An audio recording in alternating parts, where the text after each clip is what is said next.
First item on our agenda is the public comment. Do we have any? No. Okay, we close the public comment. I need item A3, approve the November 1st, 2023 and January 10th, 2024 minutes. I need a motion. to Move approve. approval.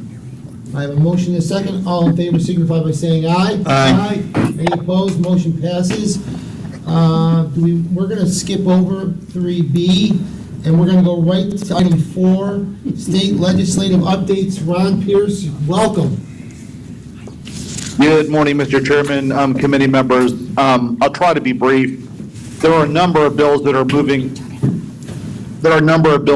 In Tallahassee from not only from a local bill standpoint, but also from 3 or 4 DOT bills potentially have an impact on transit. Number one is obviously our local bill, House Bill 1587. That bill is moving, by the way. It's scheduled to be heard in second committee of reference tomorrow. We expect that bill to pass. As we've talked about as a committee, as a board, we fully expect that committee to pass the House and go over to the Senate. And then, based upon conversations with Senator Rouson and others, I think it probably has an uphill battle in the Senate at this point. So, but again, the Representative Cheney bill is moving. It has been scheduled for committee for tomorrow. We will monitor and report back to everybody. But again, we do expect it to pass that committee. There's also a couple of transportation bills I'm going to bring to your all's attention that Brad and I have been talking to Lisa Baco and others of the association about. Number one, the first DOT bill is by Representative Abbott and Senator DeSigley. The House bill, which is 1301, includes, there's 2 things in there that give us some concern. Number one is trying to cap what administrative fees look like. What they're really going after there from a transit standpoint is it's 10% above the state average of administrative cost, which would impact basically every large transit agency out there. What they're trying to really get after there is CEO salaries. It's not Brad or any of the ones really in our area. There seems to be an outlier in the Jacksonville area that I think have raised some concerns of House and Senate leadership, specifically the House and also the governor's office. There's another provision in that bill that also deals with, it almost takes verbatim the language out of Linda Cheney's local bill, Representative Cheney's local bill, relating to bus wrapping and advertising, and has put it into House Bill 1301. Let me point out in the Senate bill does not include the wraps or any of the advertising. That's only in the House bill at this point. There's been some talk on the House bill that one of the potential ideas would be just to go ahead and ban advertising altogether. That if you're a transit organization that accepts $1 of state money, which obviously that would be everyone, that you are prohibited from doing any type of advertising on the outside of the bus, any type of wrapping. You could still do shelters, and you could still do stops, you could still do benches, you could even do the inside of the bus, but nothing on the outside of the bus. I think the Senate has concerns with that. Again, I don't know if that makes it to the finish line, but again, there's a lot moving from a transit standpoint that's out there. Let me also point out there's the Special Transportation Services for Persons with Disabilities bill that's moving. I think our biggest concern with that, now one thing that it does do is revises the membership for the Commission for Transportation Disadvantage. I know that's something that's being pushed, by the governor's office.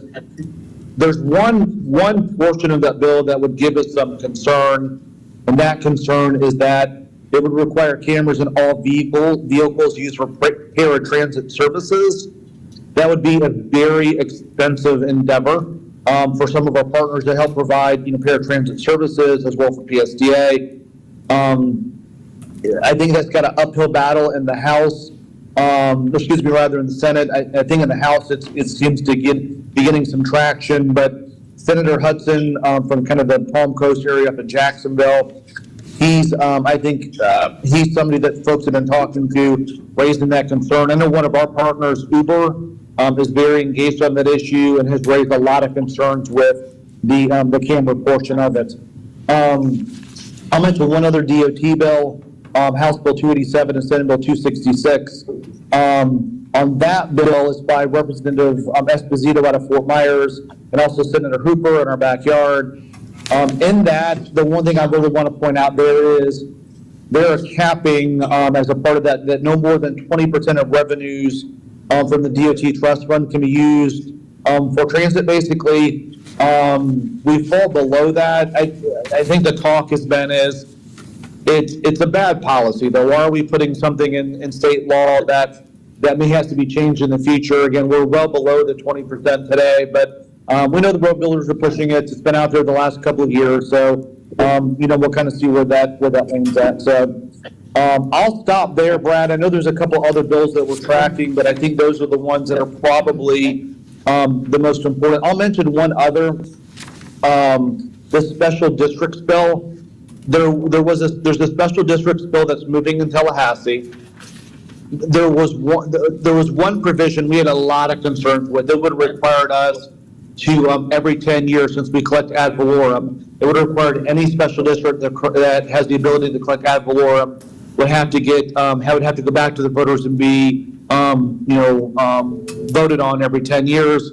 We obviously would have concerns with that. That provision's been removed from the bill, so the rest of the special district language in there doesn't give us a lot of concern. So I think we're in good shape there. So I'll stop there, Mr. Chairman. Brad, please let me know if I missed anything. I'm happy to answer any questions. Ron, we have a question from Commissioner Latvella. On House Bill 1301, Senate Bill 1226, the Abbott-DeSigley DOT bill, is that moving on both, in both chambers? It is, Chris, but it's only, the 1301 seems to be ahead of 1226. We fully expected a DeSigley bill to move. And I will tell you, I think what's going to happen, and from your past experience, you'll completely get what I'm about to tell you is, I think those DOT bills will potentially be merged into another DOT bill down the line here. So it could end up being the Esposito and the Hooper bill, or the 1301 and 1226. So my guess is you'll see the two DOT bills that are out there, 1301 and 1226, and 287 and 266, potentially get merged at some point. And from my memory, But they are moving. They are moving. So from my memory, a lot of the DOT train bills would die at the very end. Is that kind of what you think may happen here? It could, because obviously what happens, they kind of die under their own weight. They get so many issues in there. They kind of love the bills to death. They try to put too much in it. So that could definitely happen here. And I will tell you on the transit language specifically, I know the Senate has some concerns with some of the transit language, specifically the advertising, as well as the administrative, the state average of the administrative costs as well. Thank you. Gina, would you like to ask Ron a question? Yes, hi Ron. Thank you for the update. Good morning. Good morning. Regarding 1301 and 1226, on the advertising portion, would this prohibit PSTA, for instance, from having graphics on buses that sort of point out that they're electric or hybrid buses, or that they are green in some way? Because that's really not advertising, because no one's paying us, but it could be seen by some as marketing by PSTA of its green initiatives. I would argue, and Brad, you may want to answer this. I think the way the bill is currently written, I think the way that the potentially the governor's office, and I think a few others that are kind of pushing this, they would prefer for the buses to be completely blank and have no advertising of any type on the buses, on the outside of the buses. Okay, and has anyone involved in this been given some numbers as far as the amount of revenue that brings in for transit authorities?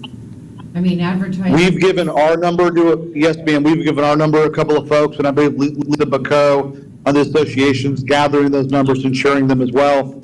I will tell you, well, this is coming, being pushed, I think, more from the governor's office and from the House.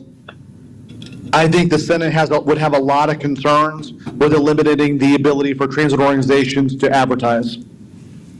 Okay, thank you. And thanks to Ron for taking me and Mayor Strachey around to all of our delegation, folks from Pinellas, and we talked about this bill with all of them. I mean, Ron, you can correct me, but it just seemed like Senator Hooper, DeSigley, all the state representatives from that we talked to, even Right. on the House members, they were not opposed to private. They didn't like the idea of getting rid of all advertising.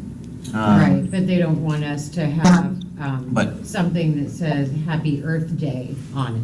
Right. I mean, the environmental, social, and governance, those kinds of things. But there's a lot of talk with all of them about Morgan and Morgan kind of ads and things like that they're fine with. Yeah, they were They're fine with more. But there are some people, as Ron said, there are some people that They're the ones that need to be banned. don't want Morgan and Morgan Right. on there, and so they want it to just be completely blank. I heard the comment, or Ron told me the comment that someone said they want it to be like school buses. School buses are just all the Right. same. School buses, okay. So I have a follow-up question, if I may? Absolutely, go ahead. Okay. And the number that Lisa Bacot has come up with, or somehow $19 million in revenue across the state of Florida. We're like $1 million of that 19 million. If all advertising was Well, done that's with. something new. Thanks for sharing, because it was, Okay. I didn't know that. Okay, and so I do wonder about First Amendment issues when you get into the content of advertising that is purchased by a private entity. So what if Morgan and Morgan wanted to say, Earth for the people? Which I kind of like. But, I mean, then you're getting into First Amendment issues. So I'm wondering if there's been any conversation about that.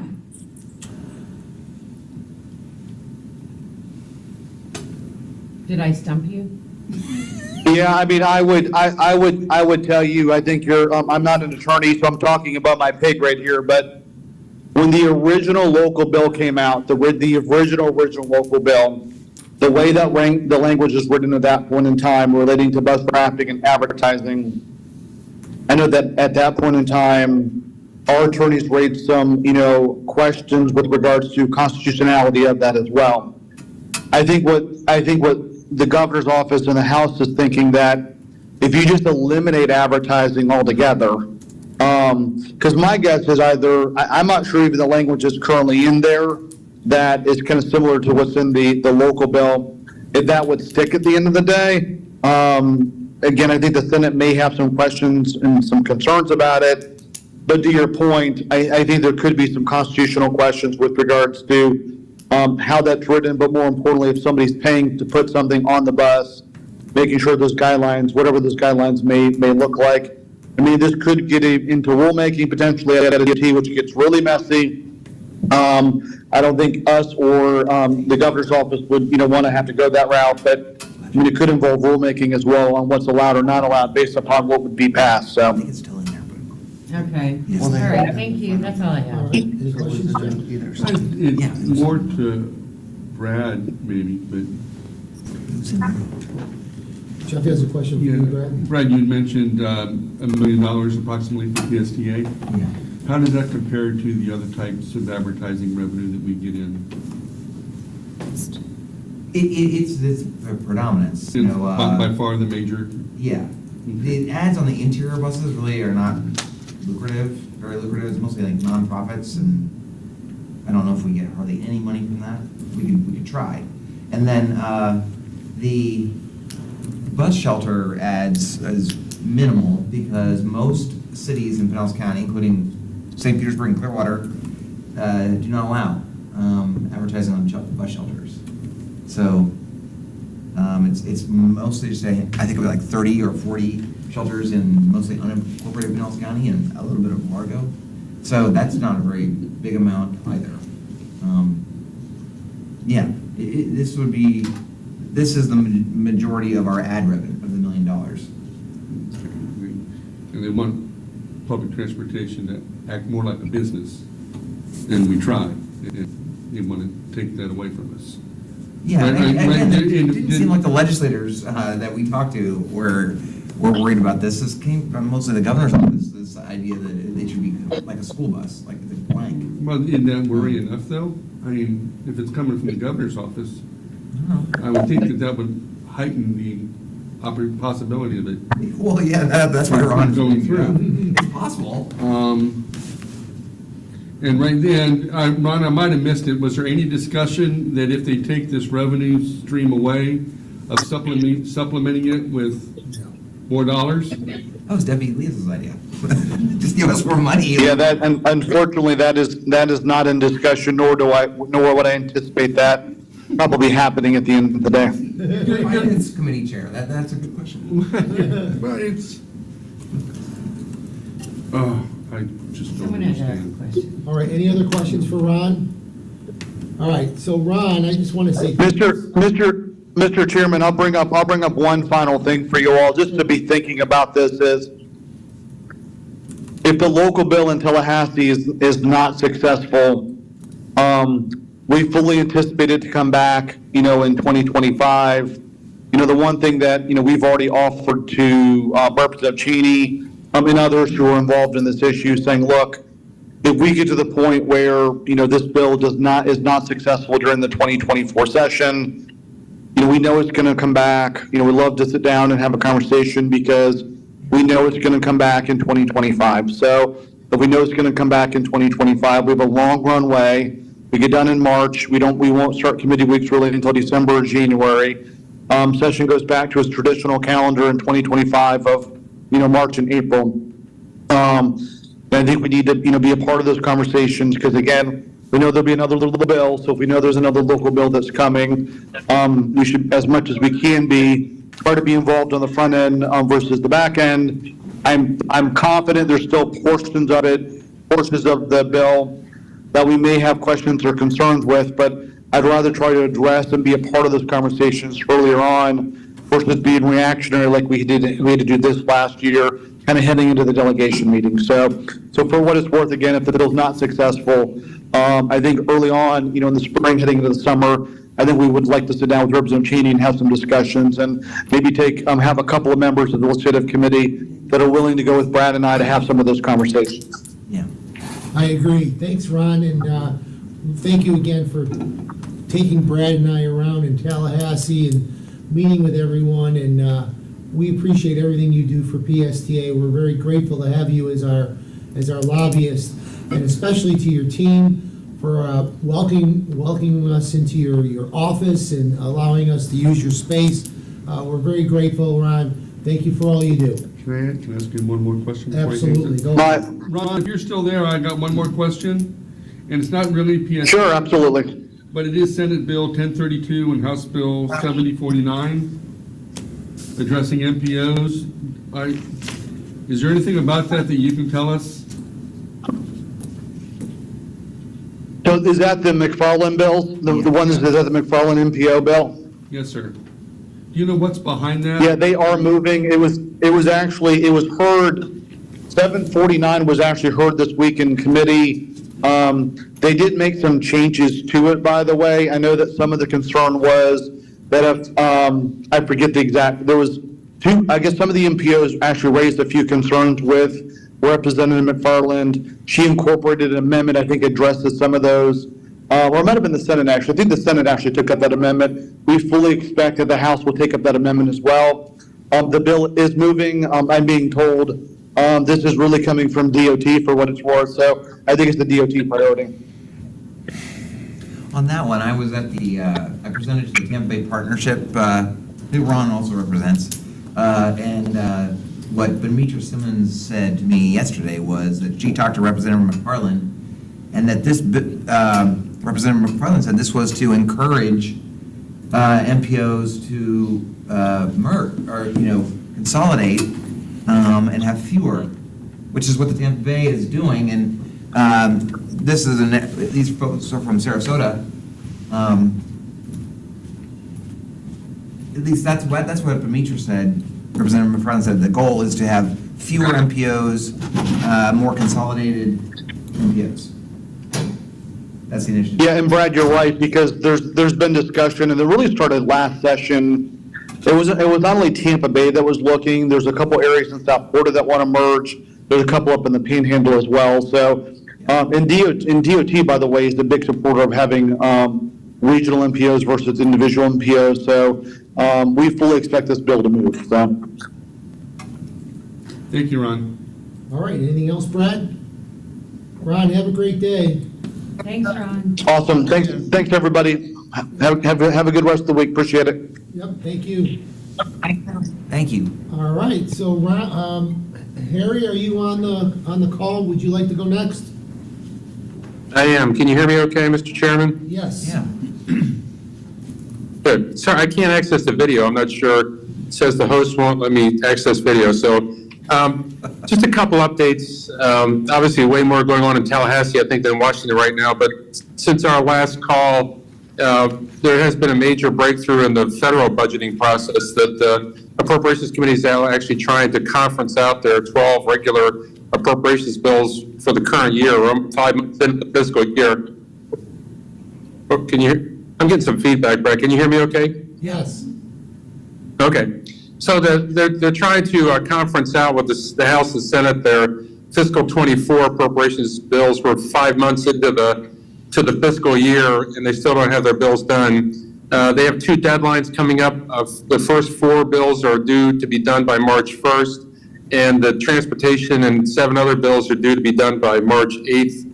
I was just at a meeting with some appropriators. They're still optimistic they can get done and not have to go to another short-term continuing funding resolution, or the worst-case scenario would be a long-term, full-year continuing funding resolution. So hopefully we get those done, Brad. That would preserve the $1 million earmark in there for you all to do the more equipment and the electric shuttle at the pier. So we're moving along. Hopefully by the next time we talk in March, we'll have even better news for you, but it's a good start.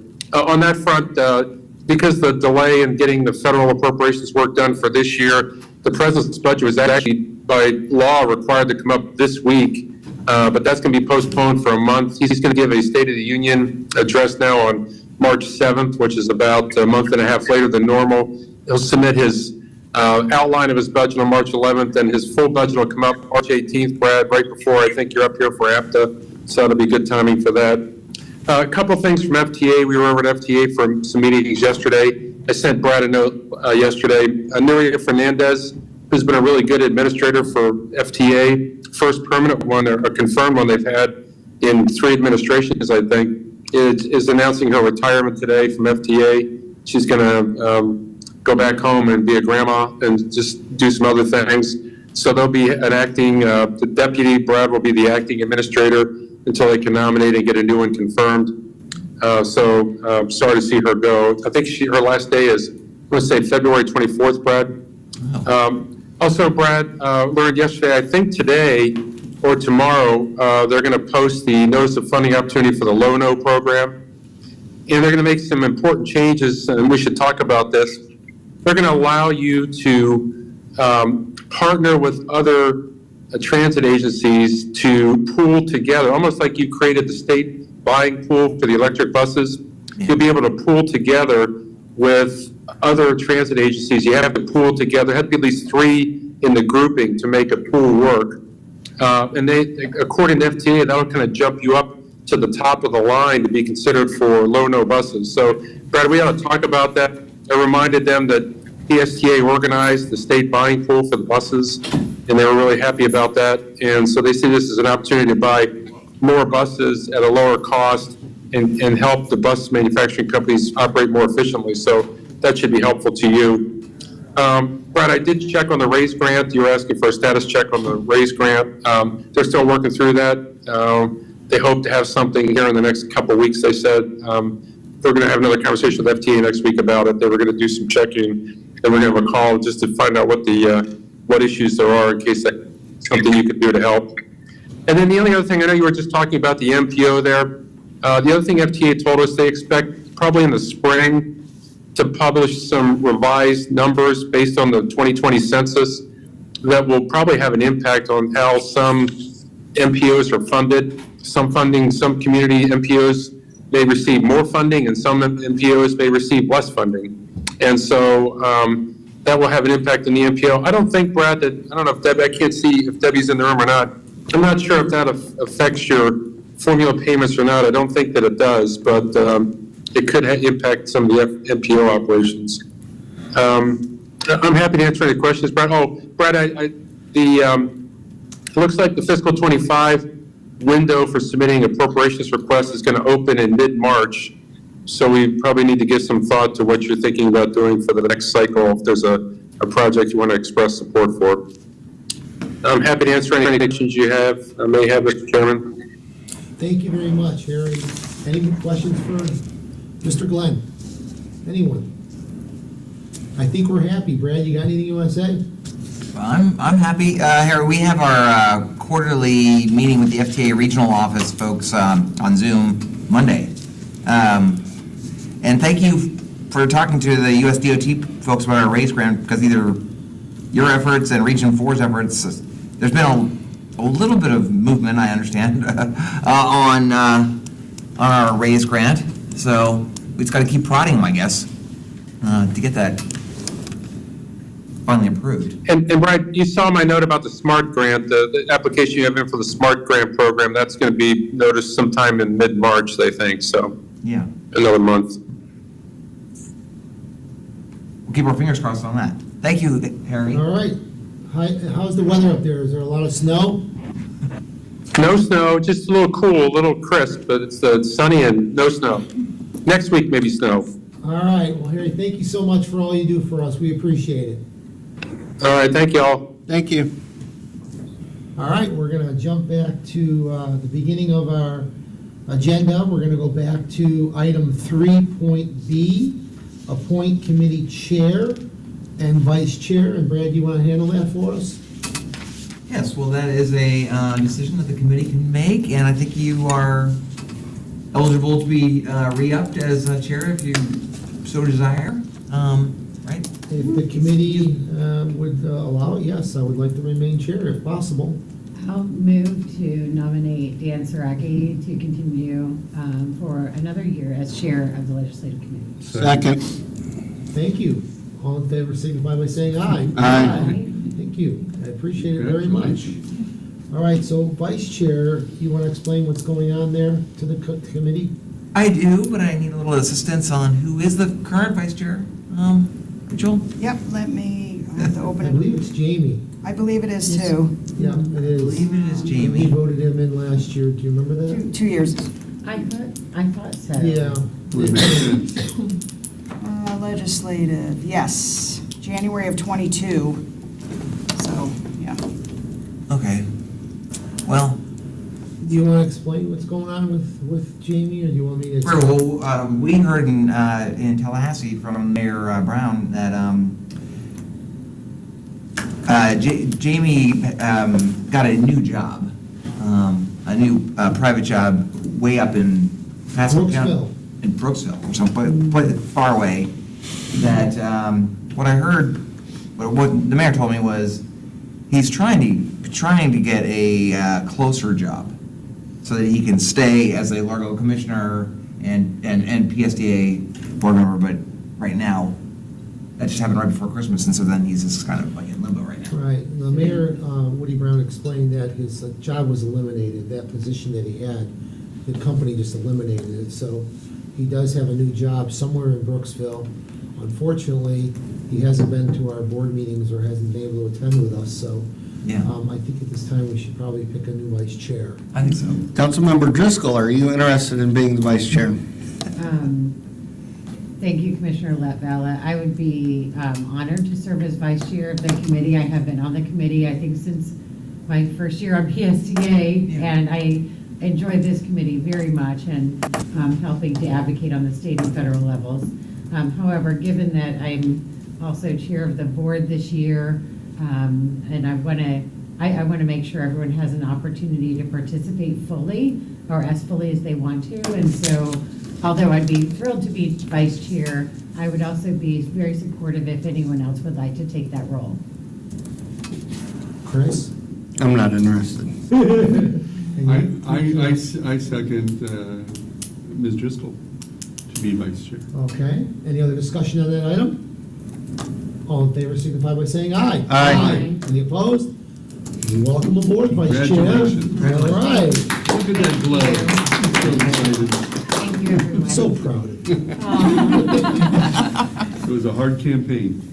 All right, we're gonna move on to C, item 3C, PSTA promotions, Amanda Bray, how would I say that? Baird. There, welcome.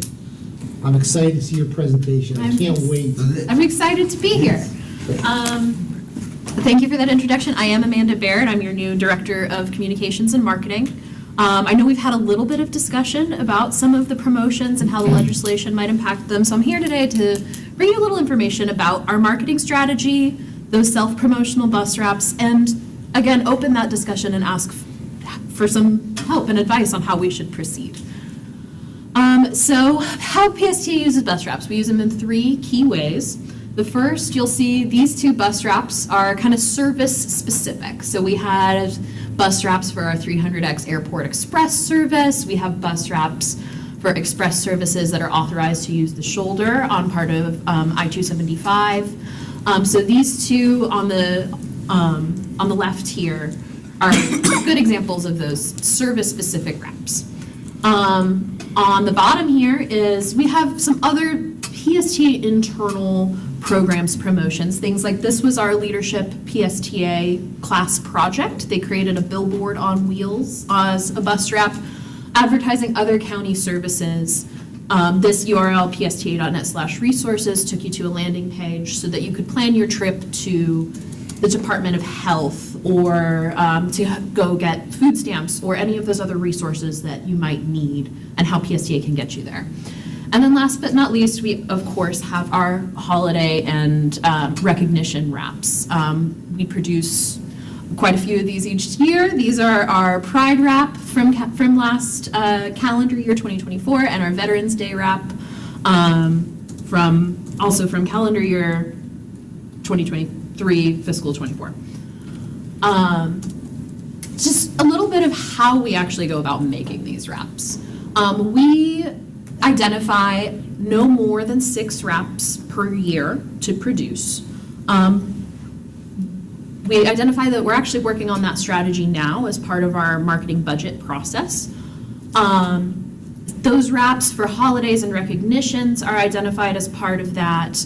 Those will stay in service up to, but no more than 6 months following their production, whereas some of those other service-specific or program-specific wraps might stay in service for a year or more. So like that bus on shoulder wrap's been, I think it's going on year 3 now.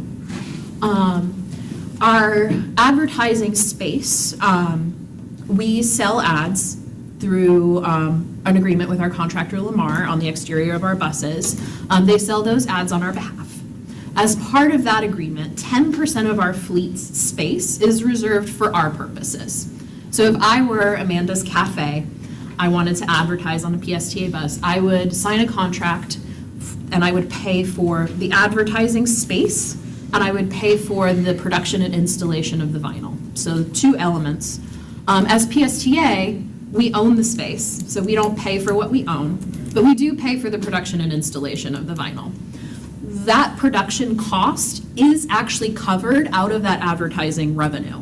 So no taxpayer dollars are paying for the production of the Pride wrap, the Veterans Day wrap, MLK Day wrap, any of those wraps. Those are all paid for from that $1 million advertising revenue we just spoke a little bit about. I won't dwell too much on the legislation itself because we did just have a pretty robust discussion, but like we said, House Bill 1487, our local bill, does have some language in it about non-paid advertising, promotion, or messaging on our assets. That's a little bit fuzzy because we do pay for the production of that vinyl. So that language is a little bit unclear. There is this list of exceptions for holidays, which it's the list of paid holidays that Florida employees get. The DOT Bill 1301, as we just discussed, has prohibitions of any public marketing, public awareness campaign, not exclusive to bus wraps, but including bus wraps, for any social, political, or ideological interest, environmental, social, and corporate governance concerns, or environmental or social justice causes. As Chair Driscoll pointed out, that isn't specific just to our wraps, but could include some of our paid advertisers. Like, for example, in the past, we've had Metro Inclusive Health advertising free HIV testing. Based on some interpretations, that could be a social justice or environment or a social justice issue.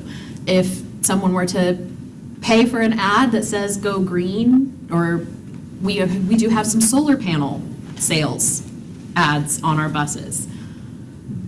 Does that fall in an environmental cause? It's really unclear how that might impact us. But all of that to say, my primary focus as our communications and marketing director is our slate of self-promotion wraps.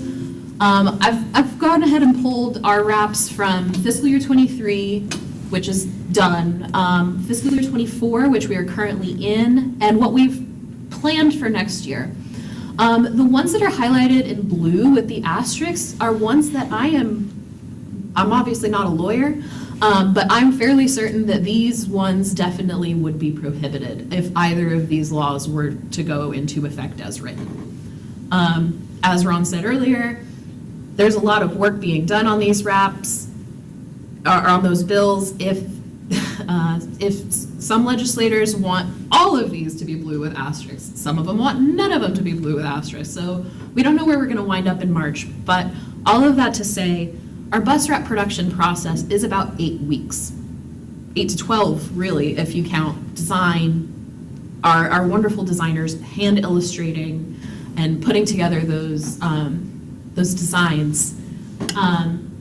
So with wraps like St. Pete Pride coming up pretty quick here that we're going to have to make some decisions about, I wanted to come to you and ask for your advice on how we should proceed. The way we see it as staff is that there are really two options, which are to stay the course and see how the legislation shakes out, or to eliminate that slate completely, to eliminate any concern about what we are doing on our self-promotion wraps, and instead of creating a specific wrap for Pride, bring one of our brand new, beautiful vehicles you might have seen with the teal stripes to those parades and events as our parade vehicle. So I will open the floor for questions and comments. Thank you very much for this. I would respectfully disagree that Juneteenth would be excluded because that's a recognized state holiday. It's not on the list, actually, sir. Oh, it's It's not? not. It's a federal holiday, it's not a federal state holiday. I voted for it in the Isn't legislature. it federal holiday? Sorry. Yeah. I voted for something having to do with Juneteenth when I was in the legislature. Anywho, I like the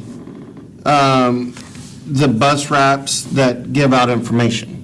So like the 300X Airport Express, the different resources that y'all have, the express service ones.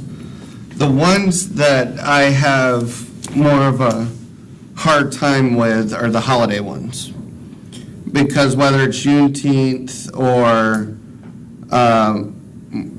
Independence Day, for example, you see it one time and, oh, that's really nice, like on that day. But then 6 months later, you see a Juneteenth bus or a Independence Day bus 6 months after the fact. And so it's like harder to, comprehend, okay, well, why did PSTA waste money on a bus wrap that's just good for one day? And so I mean, if I got to choose, I would say that we just stay away from holidays. And, you know, if we want to honor Martin Luther King, we honor Martin Luther King. I don't think that's a political message. He was a historical figure. And there's, you know, a lot of, you know, different ways that we could, you know, do that. You know, whether it's, you know, a month-long thing in February or, you know, different things like that. But having one day, you know, holidays that we celebrate, and then we just keep the bus wraps up for months later. I've had people say, hey, you know, text me, hey, why do you still have Juneteenth buses driving around? You know, and they mentioned that in December or whatever. So, Yes, Vice Chair. yeah, I was- Thanks. I tend to agree with that. I think doing a wrap for a single-day holiday looks dated pretty fast, and, you know, these are expensive and take a lot of work to produce, and so I think there are other ways that you can put the same message out there that is a little bit more evergreen.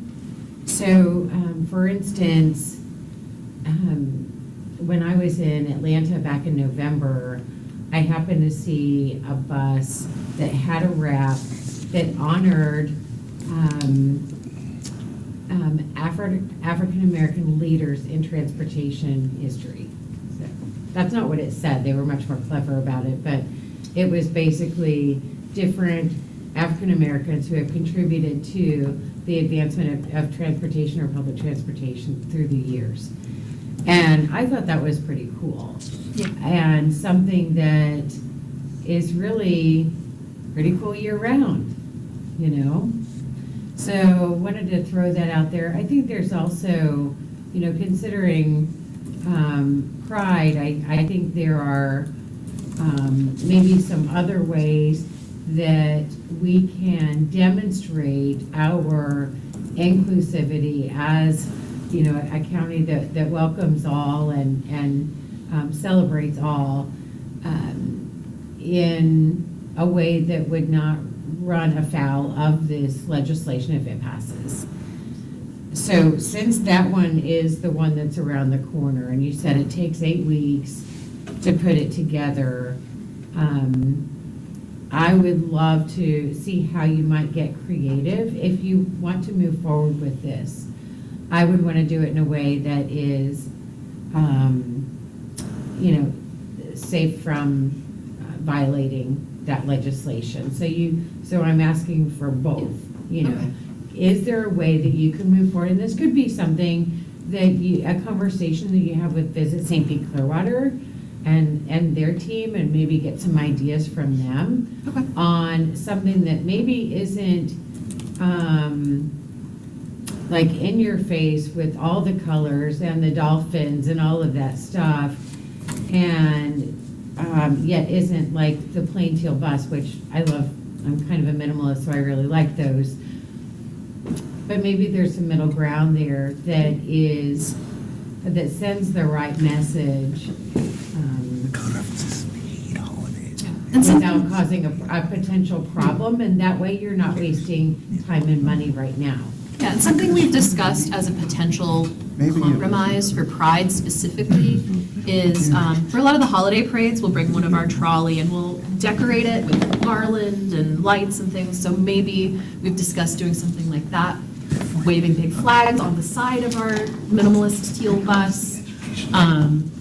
The way the statute's written, we would only be allowed to do those single-day holidays, that it's, all of this is prohibited except for those single-day recognitions. So we'd have to, like you, to your Right, but point. we're telling you we don't really. Yeah, Well, so- a couple of us have said we don't. Yeah, We really- I agree.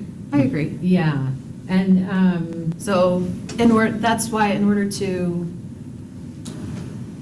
not run afoul of the legislation, I think the best solution is bringing one of those buses decorated or decked out in some way specific for parades and events, but again, I'm just happy to do whatever makes sense. Yeah, yeah. Well, it sounds like you're thinking about this the right way, and I appreciate that.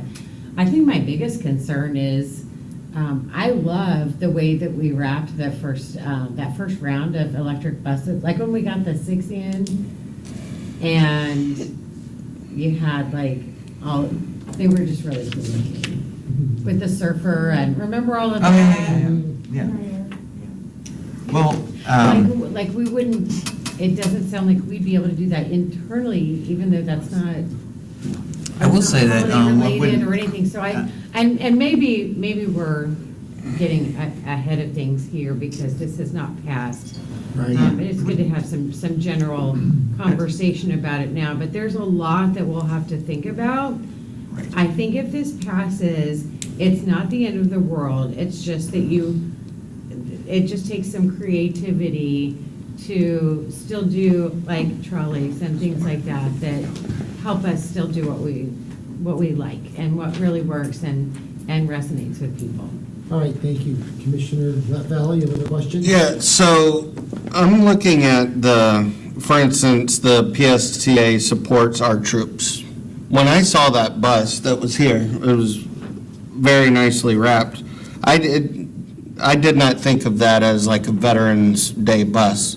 It was more like, oh, that's very cool, PSTA supports our troops. I didn't even really think of that as like a political it doesn't say message. Veterans Day. It doesn't say Veterans Day, we debuted it on Veterans Day. So, and I haven't read this transportation bill, but could we do something like to Councilmember Driscoll's point that says PSTA supports like our troops, like this for Veterans Day during around Martin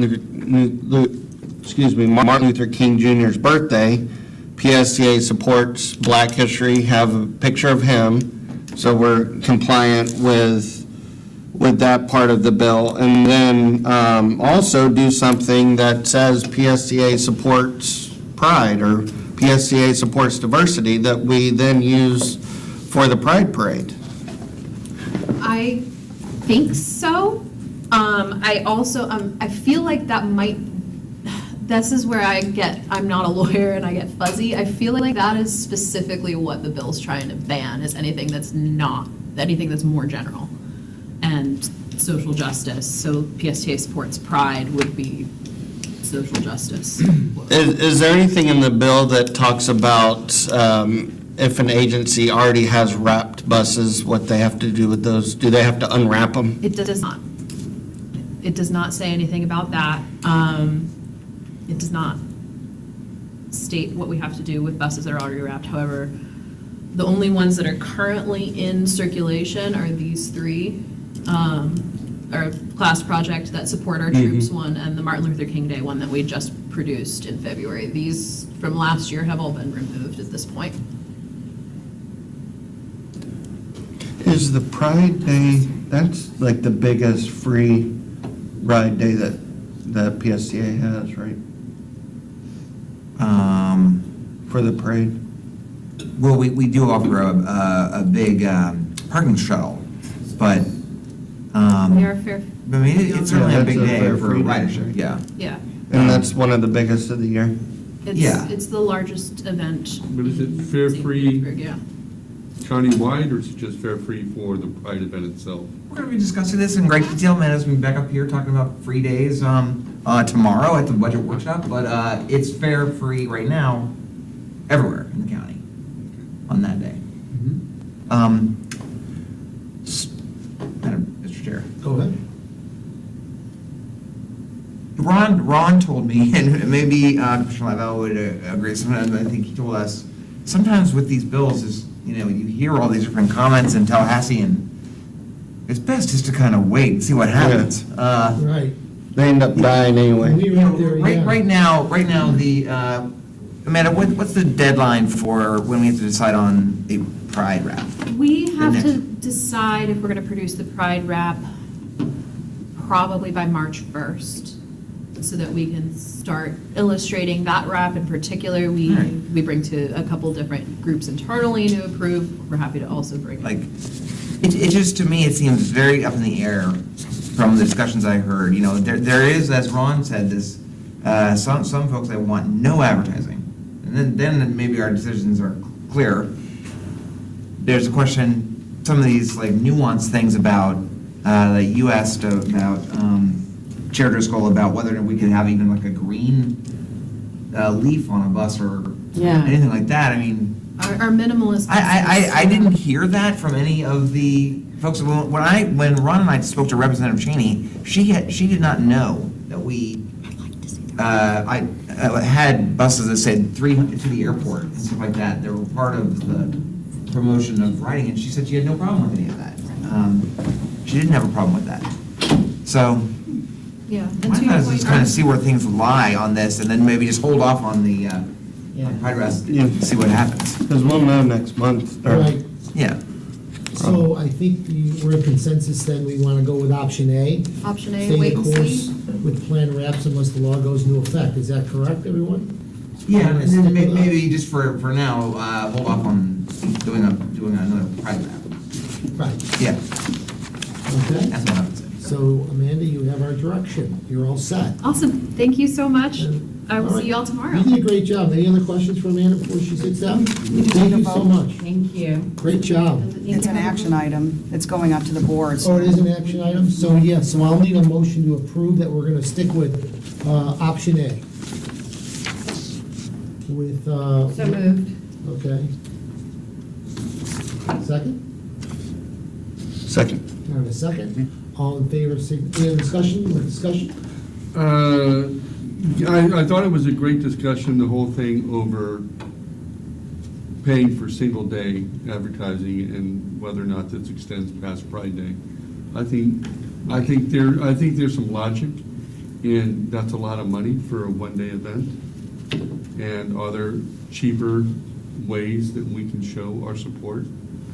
And so aside from this bill, I think it's a wonderful opportunity to be a little more physically focused. You could put that in terms of an alternate motion or whatever, so that, Sure. that we reflect the discussion about the committee's hesitation about going with single day that lasts for 6 months, kinds of things. Would it be a motion, or is this something that could be brought up It needs to be in the an finance amendment. committee meeting? I've already made the motion.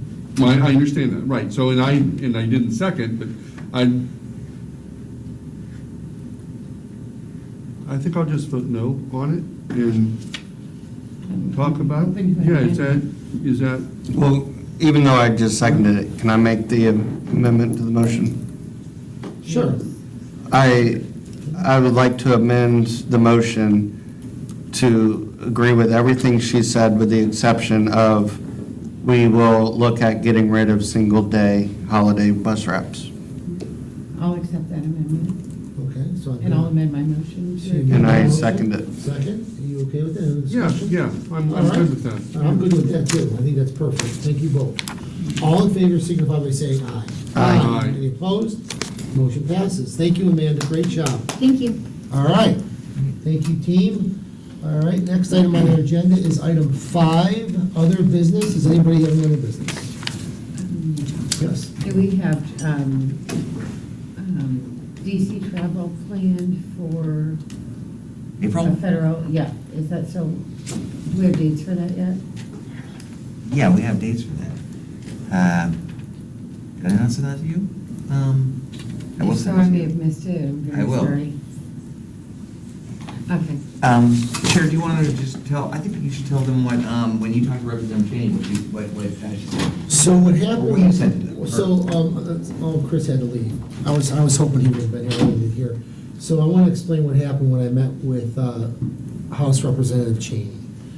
I was up there last week with Brad, because you were sick and so was Jeff. Well, I was actually not there for PSTA, I was there for the Suncoast League of Cities. So I was traveling around with them, and then Brad said, you both were sick, so I said, well, Brad, I will help you, and I'll go with you. Thank you. So, because I'm glad you both are better. So long story short, the Suncoast League of Cities had a whole slew of appointments for Tuesday and Wednesday, so I tagged along with them until Brad and Ron needed me. So then I left my appointments with the Suncoast, and I went with Brad. Well, one of the very last meetings on Tuesday afternoon was Senator Cheney, House Representative Cheney. So I went in there was about 12 of us in the room from the Suncoast League of Cities. I did not say a word. I just sat there, did not even breathe, hardly breathe. I just wanted to hear what she said. And the Suncoast League He of didn't have Cities. his big PSA pin on, I will Yeah, say. it had the big PSC pin on, not the small one, the big one. She kept looking at me. The Suncoast League of Cities went through all the requirements of all the bills they wanted to talk to her about. And then she said, is there anything else that anyone would like to talk about? And we said, then someone jumped out and said, no, House Representative Cheney, we're very thankful for your time. And she goes, I want to talk about the PSTA, and she pointed right at me. And I was like, phew. So she just went on about how she's really not happy with the PSTA, and Brad, if you want to cut in, but she actually basically said that she doesn't believe she doesn't want any more buses. She wants more of a Uber-type transportation system for the people in Pinellas County. She wants to eliminate the local voices of of Oldsmar and Dunedin, and she wants it to be handled by the county commission and the state and the governor's office. Well, I didn't really say very much at that particular time. I didn't want to say much because I was just listening to her. And as I explained to her at the end, I said, well, you and I will need to work together with the board of directors for the PSTA going forward. And I tried to be cordial and just try to get out of the meeting without saying too much. So at the end of the meeting, I went up to her, after the Suncoast League of Cities representatives have left her office, I went up to her and I just said, look, you and I need to work together so that we can come to a compromise so that the local voices have a voice. And I gave her a hug, and she said, well, you and I will be in contact with each other, and that was the end of the conversation. So I wanted to share that with you guys. So that was a very interesting meeting. Thank you for doing that. Yeah. I'm very Thank you. appreciative that you Yeah, did I that. just tried to, she was very I guess, up here, and I tried to bring her down here. I said, okay, we gotta calm down. Yeah. All right, I know you're upset. In front of everyone. Oh, yeah, in front of the whole Suncoast League of Cities. Yes, everybody. She went right at it. I guess one of the challenges I have that I'm hearing from that is that what she wants is more Uber, And more traffic congestion. more traffic congestion, but what happens when she's out of office? What's the next representative want? Mhm. Oh, I want this. And now, is that a way to run a transportation infrastructure in the county? Is that good governance? Is that, Well, Brad- it just seems it's yeah. reckless, And and it's he not brought up a great data-driven. point, It's the not. ADA compliant, Uber's not ADA compliant, and- so that was a big, I didn't even bring that up to her. So that And was, you can see that there isn't, things aren't really thought all the way through. right. Even in this bill, let alone There's a lot of people. what actual solutions Right, right. and non-solutions. I mean, it seemed, correct me, Mayor, but all your meetings that you had with Suncoast and every single person I talked to, everyone up in Tallahassee says, oh, that bill's never gonna pass. Representative Senator Roussan's gonna. Yes. And Senator Hooper and DeSigley are both in support of that ability of, they're gonna support Senator Roussan. Yeah, everybody I talked to said that the bill's gonna fail. And Except for Linda. Representative Cheney knows Yeah, that yeah, too. yeah.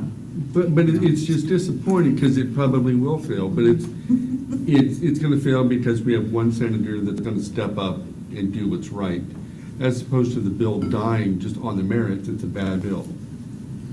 And that was just kind of disappointing. And already she's signaling it's coming back next year. Well, Yeah, that's so- why it was good. So that, it- Yeah. So my ask, meet with her. Brad, if we don't already, we need to have someone representing PSTA that 12 months out of the year is reaching out to our state representatives and being involved with all the municipalities, just to keep everybody up to date on what's going on at PSTA, so that we can get ahead of the curve or ahead of the ball if a state representative is hearing something different from her contingency, they're already hearing from us on what we're doing. So nothing is a surprise from them. So it's an opportunity for our state delegation to educate the public, if they're so willing to, on what's really happening at PSTA, which is nothing but goodness, you know, so. And I want to just share one last thing before because we're at another 1 meeting. minute. Yeah, 1 minute. I wanted to share one thing. Even before the meeting, when I was walking with the Sun Coastal League of Cities, they were saying, do not go in that meeting. They were telling me, don't go in. And I said, no, I have to go in. She has to know that I support PSTA, and I am not gonna stand down to her. And they were like, are you sure you wanna go in? So when she attacked, or not attacked, but just, they were shocked. Everyone was shocked in that room. But I'm glad it was there, and everyone got to hear it. Well, And she I just wanted- had to do that. And Yeah. it sounds like you handled it so well. Oh, yeah, So thank absolutely. you for showing them what courage looks like. Yeah, exactly. All right, anything else for the record? All right, meeting adjourned. Thank you. Thank you. Great job, everyone. And this date, there is no holiday for Juneteenth in the state of Florida. None? There isn't. No. The link is to, the code that says the paid holidays. It's the paid holiday in state employees. Maybe